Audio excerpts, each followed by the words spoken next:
So just to share with you, come forward a little bit. Everyone, come forward, please. Feel free. Good.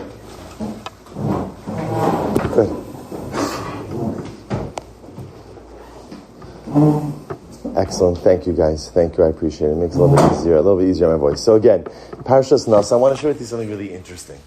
One of the most, I always think that one of the most fascinating people in the entire Torah is not per se an individual, but rather I'll call it a personality. The Nazir. Who can tell me a little bit about the Nazir? What's the halachas concerning a Nazir? I'm sorry, can't cut your hair. Good. What else? Wine. Excellent. What else? What else can't the Nazir do? Other major restrictions. We've got hair cutting, wine. What's the third? I'm sorry? Excellent. Tumas meis. You can't come into contact with a person who died. This is the Nazir. Why does a person become a Nazir? Why does a person become a Nazir? See, to get closer to Hashem. Right? That's a pretty, again, there's a whole different variety of answers that Chazal bring up in order to why a person becomes a Nazir. But let me ask you this question. Is becoming a Nazir good or bad? What would you say? Good or bad? Chanoch, you look like you're struggling with this. What do you think? Good or bad? But Chanoch, I met your grandfather. I didn't know that Rabbi Edinger was your grandfather. I know Rabbi Edinger for a long time. Always comes to whenever he's here. Okay, good. What were you saying? You like long hair? I don't know. No, everyone with long hair does not. I don't buy. You don't? Sit. Oh, got it. Okay. Schevra, what do you think? At the end of the day, Nazir, good or bad? I'm sorry? What do you mean? Could be good, it could be bad. That is a very safe answer. Could be good, could be bad. Good, but I want what your thoughts are. What do you think? A good approach or a bad approach? According to YMC guidelines, bad approach. According to YMC guidelines, that's a fair answer. Seems like a good approach. I don't know. Seems like, why does it seem like a good approach? Okay, good, because a little bit more order. I'm sorry? A little too extreme. So on one hand, right, this is an interesting point. A Nazir is a Nazir an extremist? Yeah, no alcohol. Again, no hair cutting, no alcohol. Okay, again, I guess like the Tumas Meis is not the biggest deal in the world, right? In other words, not going to funerals, right? But at the end of the day, it seems like a pretty extreme behavior. And in fact, it is an extreme behavior. So I'll tell you something interesting. The concept of a Nazir is in and of itself a machlokes. I'll tell you something fascinating. When, by the way, just a little Nazir trivia, Stam Ned Nazir, so a person becomes a Nazir. What is the minimum duration, the minimum amount of time for which you are a Nazir? Minimum amount of time? I don't know, guys, did they ever learn Mishnayos and Nazir? I'm sorry, getting there? Hashem. All right, 30 days. Stam Ned Nazir says 30. In other words, you can become a Nazir for as long as you want. Right? But at the end of the day, if you don't qualify the duration, the default is 30 days. Default is 30 days.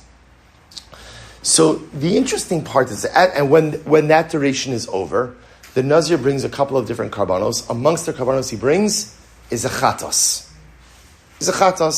What kind of carbon is a chatos? Why do you bring a chatos? A sin offering. When do you bring a sin offering? When you do something bad.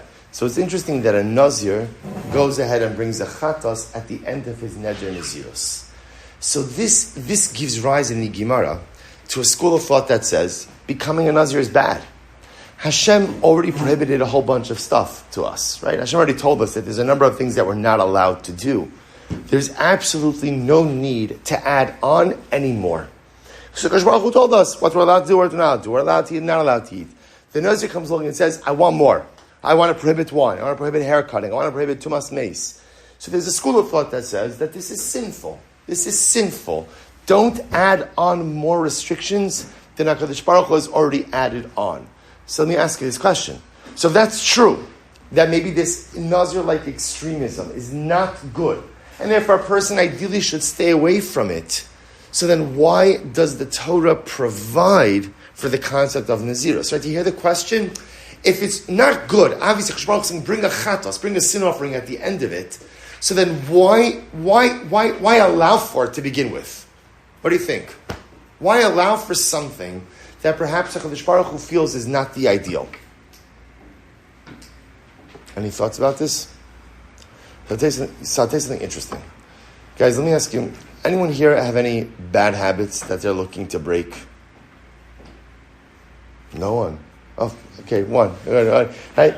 I have. So there are two ways when you have a bad habit. There are two ways you could break a bad habit. I'll give you just an example, which hopefully is not shaykh to anyone here. Smoking, right? Smoking, bad for you, right? Person smokes, and now they want to stop smoking. There are two ways you can stop smoking. What are the two ways? Just stop, right? What are they called? Cold turkey, right? Cold turkey. Just stop. Or, what's the other possibility? Over time, slow down. I'm smoking 3 packs a day. Chas v'shalom, right? So now I'm going to go down to 2 packs a day. Then the next week, 1 pack a day. Then 3 cigarettes. I'll keep minimizing it as we go on. So cold turkey versus which one is a better approach? Slow. Why? Because if you go too quickly, you might just go right back to it. So excellent. So by the way, you should just know this is like the biggest machlokes in the world of change. Another change. Rav Yitzchak Cohen Cook, in his essays on tshuva, discusses this concept. He calls there's something called tshuva pitomis, like instantaneous change, and tshuva hadragis, incremental or step change. So there's a whole machlokes in the world of change in general about what is the best way. Like just stop on a dime, like that's it, cold turkey, and I'm turning my life around, or no, gradual change. A nazir is a person who feels that he needs to make a change in his life. For whatever the reason, whatever is going on in his life, he feels he needs to make a change. How does the nazir make that change? How does he make it? Drastic. Like, if you think about it, like the nazir is like that sharp turn. He's traveling on a certain road. He says, you know what, this is not the right road, not the right derech, not the right path, and he makes this sharp turn off. And I think what's interesting about the nazir is HaKadosh Baruch Hu was telling us, that's not the ideal. That's not the ideal. Like Joey was saying before, the ideal is maybe slow and gradual because that type of change is more sustainable. But sometimes in life, I'm in such a bad place that I need to do something dramatic, drastic, and quick. Now remember again, am I going to be a nazir for the rest of my life? For the rest of my life? No. You know what's interesting sometimes when you make dramatic change? Right? What happens when you do something, when you make dramatic change in your life? What happens? What usually happens over time? Falls off. Or, even if it doesn't fall off totally, what ends up happening is you kind of gravitate somewhere back towards the middle. So the Rambam talks about this idea in Hilchos Deos, and he says, same idea as the Nazir. There's sometimes like we make dramatic change, not because I'm going to stay a Nazir, not because I'm going to keep that dramatic change, but because if I just make that sharp turn now, over time, I'll come back somewhere towards the middle. That's the power of the Nazir. When looking at change in life, it is so much better and sustainable to do it slow and gradual. But sometimes I'm in a situation where I know this is not good. Where I am right now, this is not good. And I need to get out of this. I need to get out of here. I need to make that sharp turn. Not that that sharp turn is ideal. Not that that sharp turn is sustainable. Not that the sharp turn is where I'm going to remain for the rest of my life. But at least, if I make the sharp turn, I get myself out of the negativity, and hopefully over time gravitate back towards somewhere in the middle. And this is the incredible life lesson of Nazir. So boys, hopefully we all need to make changes in our lives. That's just the nature of life. But hopefully, again, we have the time to be able to make slow and gradual changes that'll stick. But sometimes you find yourself in just such a bad spot in life, whether internally, emotionally, socially, and I know I just got to make that sharp turn. That's Nazir. Nazir is when you make the sharp turn because you know that where you are right now can't stay here. I got to get out of here. I know I'm not going to remain a Nazir for the rest of my life, but hopefully the sharp turn right now gets me out of the difficult negative spot, and then over time, I could find my balance, I could find that middle ground, and I could create a new derech. Boys, I wish you what finals today? Kimar. Okay, we'll say Hatzlacha on your Hatzlacha on the final. A beautiful erev Shabbos, a guten Shabbos, and Hatzlacha. How was your Yantiv? How was Yantiv? How are you? How was Yantiv? It's good.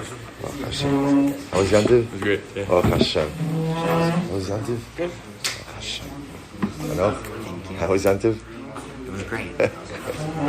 Shalom Aleichem. I know how you're doing. I'm glad to see you. Baruch Hashem. Good. Study, you ready? Yeah. How's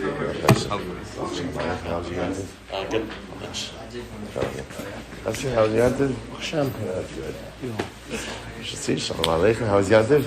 Yeah? Baruch Hashem. Good learning? Baruch Hashem. 15 blocks. 15 blocks. It was awesome. It was really good. Baruch Hashem. 15 blocks. Yeah. It's great. Over the night? Yeah. Yeah. 11:45 till 4:50. That is It was impressive. shockers. Yeah, it's crazy. It's crazy. 15. Incredible, guys. Wow.